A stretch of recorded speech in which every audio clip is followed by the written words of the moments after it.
இன்றைக்கி பசங்களுடைய lunch box menu என்ன back பண்ணேன்னு பார்க்கலாமா? முதல் நாள் ராத்திரியே காலிஃப்ளவர் சுத்தம் பண்ணி எடுத்து வச்சுட்டேன். காலையில் எழுந்த உடனே அப்போ தான் வேலை ஈஸியாக இருக்கும்னு சுடுதண்ணியில் உப்பு போட்டு மிக்ஸ் பண்ணி நல்லா கொதிச்சதுக்கப்புறம் போட்டு எடுத்துட்டேன். காலிஃப்ளவர் மசாலா வந்து வீட்லேயே செஞ்சது தான். கலர் கம்மியாக இருந்தாலும் டேஸ்ட் வைஸாக காரம் எல்லாமே கரெக்டாக சூப்பராக இருக்கும். ஸோ காலிஃப்ளவர் ஒரு பக்கம் பொரிஞ்சிட்டே இருக்கட்டும். இன்னொரு பக்கம் வந்து முதல்லையே சாதம் வடித்து எடுத்து வச்சுட்டேன்.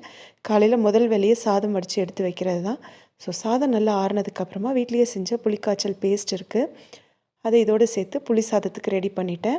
அதுக்கப்புறமா வெண்டைக்காய் வந்து வதக்கிட்டேன். இதை தவிர ஏற்கனவே சொன்ன மாதிரி காலிஃப்ளவர் ஃப்ரை தான். ரொம்ப ரொம்ப டேஸ்ட் சூப்பராக இருக்கும். வீட்லேயே ரெடி பண்ண மசாலா தான். இன்றைக்கி பசங்களுடைய லஞ்ச் பாக்ஸ் மெனு என்ன அப்படின்னு பார்த்தா, புளிக்காய்ச்சல் சாதம், அதுக்கப்புறம் வெண்டைக்காய் வதக்கல், காலிஃப்ளவர் ஃப்ரை இதெல்லாம் தான் இன்றைக்கி பசங்களுடைய லஞ்ச் பாக்ஸ் மெனு.